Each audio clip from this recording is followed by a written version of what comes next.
BJP-യിൽ വേറെ ആളുകൾ ചേർന്നിട്ടുണ്ട്. പല പാർട്ടിയിലും കേരളത്തിൽ SFIയുടെ സംസ്ഥാന വൈസ് പ്രസിഡന്റ് ആയിരുന്ന ഒരാൾ കഴിഞ്ഞ ദിവസം BJP ചേർന്നിട്ടുണ്ട്. അപ്പൊ അവര് 88 വയസ്സുള്ള അവരൊരു പാർട്ടി ചേർന്നിട്ട് ഞങ്ങളെന്താ കമന്റ് പറയണം? അല്ലല്ല, അതായിരിക്കും അവര്. എനിക്കറിയില്ല, ഞാനിങ്ങനെ പത്രവാർത്ത കണ്ട്, എനിക്കറിയില്ല.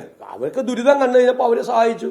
അവര് അത് ഏത് രാഷ്ട്രീയ പാർട്ടിയിൽ ചേരണം, പ്രവർത്തിക്കണമെന്നൊക്കെ ഓരോരുത്തർക്കും ഓരോ സ്വാതന്ത്ര്യമുള്ളതാണ്.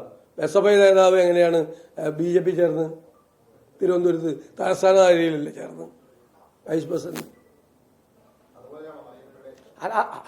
ഇത് അതിനേക്കാൾ വലിയ പ്രശ്നമല്ല. അവർക്ക് 88 വയസ്സായ സ്ത്രീയാണ്. അവർക്ക് എന്താണ് ഈ കാര്യത്തെക്കുറിച്ചൊന്നുമില്ല. ഇത് ചെറുപ്പക്കാരനായിട്ടുള്ള ഒരാളല്ലേ, SFI പോലുള്ള ഒരു വിദ്യാർത്ഥി സംഘടനയുടെ ഭാരവാഹിയായിട്ടുള്ള ആള്. നിങ്ങളെല്ലാം പണ്ട് കോൺഗ്രസ്സുകാരായിട്ടുള്ള BJP ചേർന്ന ഭയങ്കര ബഹളമായിരുന്നല്ലോ. ഇത് BJP-യിലേക്കാണ്. ഇപ്പൊ SFIക്കാർ ചേർന്നപ്പോ ഒരു കുഴപ്പമില്ലല്ലേ നേതാവ്?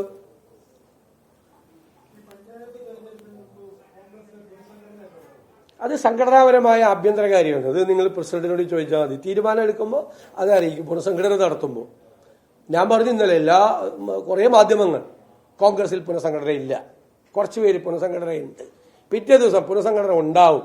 അപ്പോൾ നേരത്തെ ഉണ്ടെന്ന് പറഞ്ഞ ആളില്ല. ഇതൊക്കെ ഞങ്ങൾക്ക് വിട്, ഞങ്ങൾ അതൊക്കെ ചെയ്ത് ഞങ്ങളുടെ ജോലി ഞങ്ങൾ ചെയ്യട്ടെ. നിങ്ങൾ എത്ര KPCC പ്രസിഡന്റ് വരെ തീരുമാനിച്ചാൽ ഇപ്പോൾ കുറേ മാധ്യമങ്ങൾ DCC പ്രസിഡന്റ് വരെ തീരുമാനിച്ചുകൊണ്ടിരിക്കുക. ഞങ്ങൾ വിട്, നമ്മളെ വിട്, ഞങ്ങൾ ഞങ്ങളുടെ വഴിക്ക് വിട്, ഞങ്ങൾ ഇതെങ്ങനെയെങ്കിലുമൊക്കെ തീർത്തു പോക്കാം. നല്ല മുന്നൊരുക്കങ്ങൾ നടത്തിയിട്ടുണ്ട്. ഞങ്ങൾ നല്ല രീതിയിൽ മുന്നൊരുക്കങ്ങൾ നടത്തിയിട്ടുണ്ട്. കേരളത്തിലെ കോൺഗ്രസിന്റെ വാർഡ് കമ്മിറ്റികൾ മുഴുവൻ സജീവമാണ്. 60% സ്ഥലങ്ങളിൽ കുടുംബ സംഗമങ്ങൾ തീർന്നു. നമ്മുടെ പാർട്ടി പ്രവർത്തകരെ മുഴുവൻ ഞങ്ങൾ വിജയനാക്കിയിട്ടുണ്ട്. പക്ഷേ ഇപ്പോൾ ഈ വാർഡ് വിഭജനത്തിന്റെ പേരിൽ നടക്കുന്നത് വലിയ സ്വജനപക്ഷപാതം നടന്നുകൊണ്ടിരിക്കുകയാണ്. അത് ഞങ്ങൾ നിയമപരമായി നേരിടും. ഞങ്ങൾ നേരത്തെ തന്നെ കോടതിയിൽ പോയിട്ടുണ്ട്. എഴുതി കൊണ്ടുപോകുന്നതല്ല, CPM അടിച്ചേൽപ്പിക്കുന്ന ഡീലിമിറ്റേഷനാണ് കൊണ്ടുവരാൻ വേണ്ടി ശ്രമിക്കുന്നത്. അതിനെതിരായി ഞങ്ങൾ നിയമപരമായി ഞങ്ങൾ പോരാടും. നല്ല വിജയം ഉണ്ടാവും ലോക്കൽ ബോഡിയിൽ. എങ്ങനെ? അല്ല, അതെല്ലാം ഏത് തെരഞ്ഞെടുപ്പ് നടന്നാലും ഭരിക്കുന്ന സർക്കാരിനെയും പ്രതിപക്ഷത്തെയൊക്കെ ജനങ്ങൾ വിലയിരുത്തില്ലേ? ഞാനതൊക്കെ എപ്പോഴും പറയാറുണ്ട്. ജനങ്ങൾ വിലയിരുത്തുമല്ലോ, സർക്കാരിനെയും വിലയിരുത്തും, പ്രതിപക്ഷത്തെയൊക്കെ വിലയിരുത്തുമല്ലോ. സ്വാഭാവികമല്ലേ തെരഞ്ഞെടുപ്പ് കാലം എന്ന് പറയുന്നത്.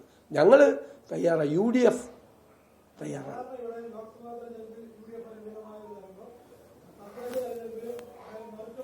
എപ്പോഴും അങ്ങനെയൊന്നല്ല. ഇപ്പൊ 2010 നമ്മൾ തൂത്തുവാരി നമ്മൾ ജയിച്ചു.